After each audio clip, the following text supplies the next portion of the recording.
Welcome back to Gear Check Games. This is episode 3 of our Ninja Turtles Turtles in Time. Spelled wrong. We're now in BC 250000000000000. Oh my god. They didn't go to Jurassic Quest like we did. I guess not. Oh god. So I don't trust the these ghost games. of April O'Neil flashed in front of your eyes. It's April O'Neil's prehistoric ancestor. yeah. So 2 things about this level. 1, welcome to Jurassic Park, and 2, what happened to Michelangelo? Welcome to Jurassic Park. Michelangelo got lost in the time rift. I guess. I'm sure he'll find his way back. Yeah, well, he'll come back. He's not too lost. So are these pterodactyls from the past, like, allied with the Shredder? I don't know. I just know that they're incredibly annoying. Oh yeah, I did that thing where I just pushed those enemies somewhere else. Yeah, do you have to be directly underneath the pterodactyls for them to drop their egg on you? I think so, because I do a pretty good job of avoiding them. I looked online, I think you can attack them, but I never do, because it's just easier to avoid them. Yeah, that was kind of the habit I got into. I realized after a bit of trial and error that they were just kind of more trouble than they were really worth. Yeah.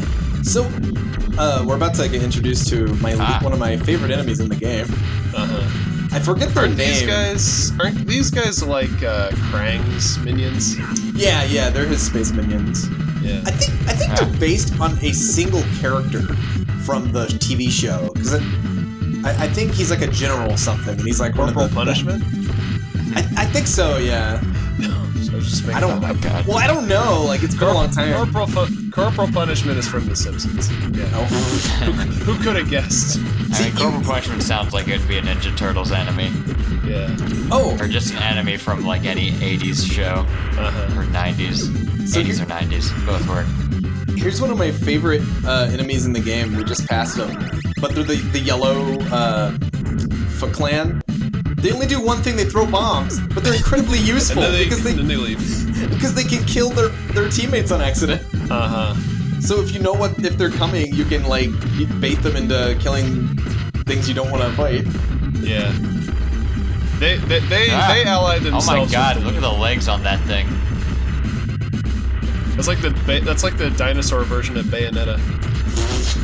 Bayosaurus. It's so unsettling seeing something with long legs like that just running while the upper body remains completely static. I don't know how life is able to exist if it's as hot as the background implies that it is, but I do like that little graphical effect. It looks nice. Oh yeah. I mean, God, did it send us back to like the pre-Cambrian period? You just like there's just like giant funguses. If so, what are the dinosaurs doing here? Yeah, it's like they're a couple million years out of Is that a time. shredder head in the cliffs? Yeah. I think that's the what the game's trying to tell us is that we're chasing him through time. Yeah. It wasn't enough to like rule the present. He had to go back and like Slash. This is one of my favorite boss fights because there's actually some real strategy to this fight. Is that what happened to Leonardo? Right. He's holding the sword Blackland. that Robin uses in Fire Emblem. Yeah. I think I had this Eleven toy as a sword. kid. So Slash you can only hit from the back because he has a cracked shell. Yeah, this boss gave me a tough time the first time I faced him. I think I got a game over on him. I had to redo the Yeah, stage. you have to bait him into flipping, and then you have to combo him when his back is turned. Yeah. And he's incredibly quick because he's one of the few enemies that has your moves. Mm-hmm. Yeah. That's what I like about him and Metalhead. It's like they act much like you do, so you kind of have to think around them. Yeah, that's always an interesting scenario to put you in a game. Is like forcing you to face off with an opponent that has a similar skill set to you.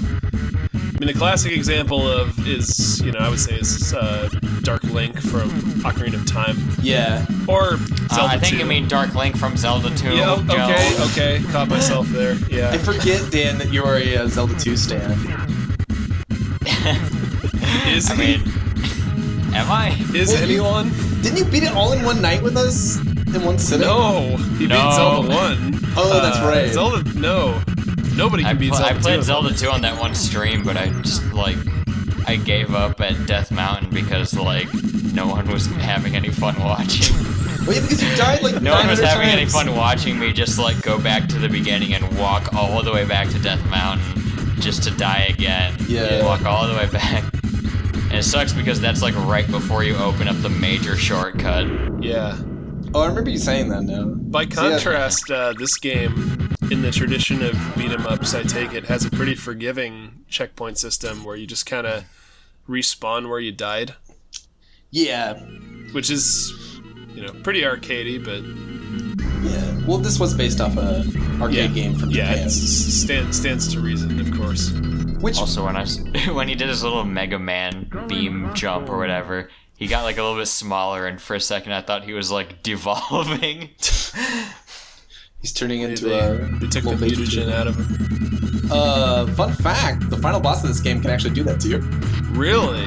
Yeah. Oh yeah, I was just saying, like, isn't there a Turtles game where you can, like, when you die, you turn back into just like a regular turtle? Yeah. I remember that was actually like a special boss attack. Yeah, and I think you could do it because during our research for this game. We discovered that there's a sister game to this on the Genesis that uses it's just an asset flip. Hyperstone Heist? Yeah, Hyperstone Heist, which I would love to play sometime because I've never played it. Because this one's obviously the more popular one. It's probably more polished too.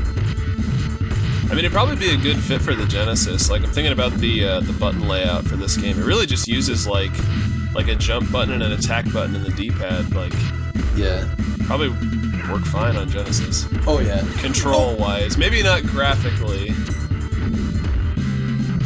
I'm getting bullied over here. So I did something there that I tried to display in episode 1. And the ninja stars they throw at you, you can deflect. Oh, nice. Yeah. I was gonna say earlier too that there's a lot of moves you can perform in this game, and it's actually really responsive. Like there's a lot of things that just aren't. I don't know if they're in the manual, but just by sheer button mashing, you can discover moves you didn't know about. Like there's a back counter attack that you can do.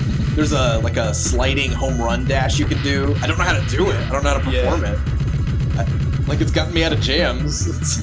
I'm like, can I ask, what is that little cord in between the guardrails there? Is that to keep invaders out? I feel like it's to stop people from falling off the ship. Well, it's not going to. Right. See, I've just got this. I mean, it might. It's better than nothing. I guess. It's not like ye old pirates could just buy a fence to put up Well, on just their go ship. to Pirates or Us, they've got everything you need. See, So- my headcanon is that part of the pirate code is if you're ransacking a ship and trying to board it, and you get to one of those things, you're not allowed to cross it. It's part of the code. Yeah. They're more like guidelines, Mr. Sherman. Yeah. I hear the pirates don't always respect the pirates code, but they are pirates. You kind of get what you paid for. So right.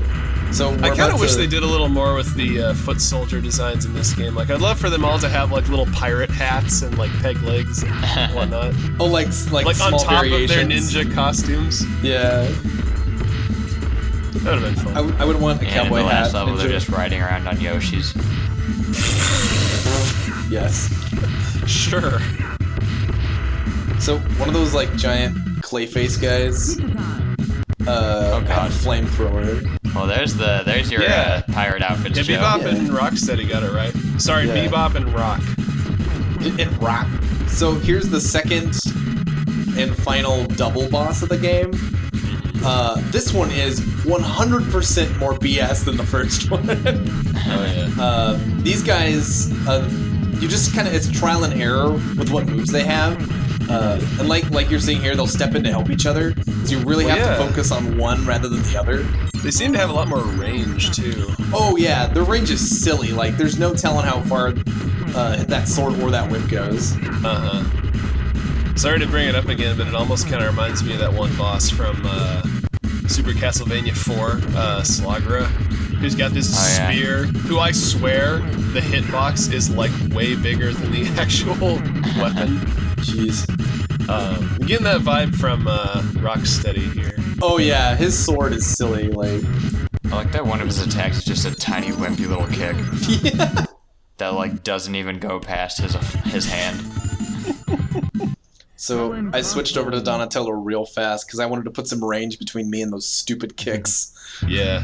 It's like I need the biggest weapon I can find.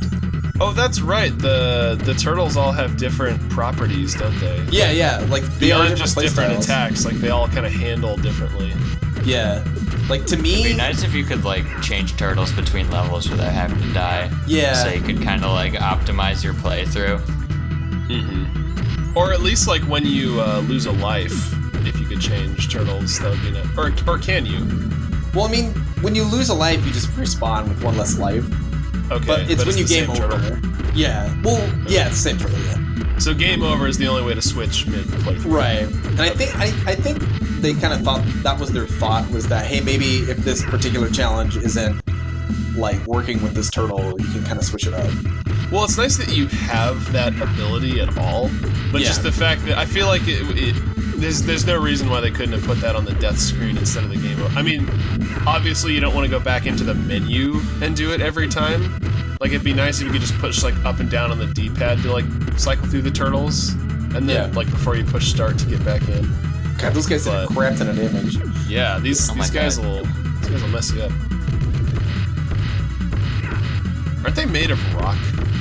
I think so. They kind of remind me of Clayface from Batman a little Yeah. Except What? doofier. bit. Yeah. Donatello's way better at stun locking these guys. Just because of his range. Mm-hmm. Oh, I meant to mention it earlier. This is the only level where the archer guys spawn. Huh. Really? Yeah. In And the pirate level. Yeah, of all things. Like, you'd think they have blunderbusses or something. No, they have bows and arrows. Or bomb arrows, I should It's say. just with guns. Yeah. That's against the rules. Yeah. It's like the skeleton with a gun in Symphony of the Night. Just like blunderbuss skeleton. Uh-huh. I love that. Well, at least it's not as laughable as crotch laser skeleton. Oh yeah. Also from the Symphony of atomic the skeleton Night. or whatever. Yeah. Is that what he's called? I think so. It's Man. like green. What a name. Yeah. I still don't know what they were going for with Actually, that. no. I think it was Nova Skeleton. Yeah, okay, yeah, that sounds more familiar. Oh man, I'm wasting HP. Sorry, Yeah. I'm judging my past play. No, it is strange that like you give up health to That one has a to gun. attack. Yeah, Yeah. oh god. I take it back. These guys may even hit me with the. Yeah, see that move? Whoa. That takes out a bunch of HP. Mhm. It's got like a comically large Toys R Us assault rifle with like a giant silencer. Yes. So immediately starting off the fight. So when he's you're just bullying me to the corner. have at you. He Yeah. got rocked. He's been stuck in this timeline for too long. He's like, man, I got real good at the sword. Yeah. Can you really blame these guys? They're kind of like the Vulcan skull of this universe. They're kind of just I along love for the ride. that. I love that that Shredder instructed them to wear like period appropriate outfits, That would be muddling, you guys. like as part of his evil plan. Yeah. Or maybe it's like Kingdom Hearts where you just automatically get an appropriate costume Yeah. upon entering the. Well, actually, no. Didn't they explain that to be like part of Donald's magic? Yeah, he does that to follow the Prime Except that Directive. Pete also did it. Yeah. Well, that's true. Well, no, Kingdom no, Hearts 2. no, he didn't. In oh wait, no, yeah, he did. In He turns into a lion. Yeah, or in the- wildebeest thing. Wait, I was thinking of Timeless River. My bad. wouldn't that make Yeah. him technically a good character because he's trying to follow the Prime Directive and none of Pete is lawful evil. Yeah. Because like none of Organization 13 follow the Prime Directive. They're just like, yeah, we'll just walk around in black hoodies. But like all Yeah. the Disney characters are like, no, we're gonna transform. Are you getting crazy? Can you imagine if one of the organization members showed up in the Lion King world?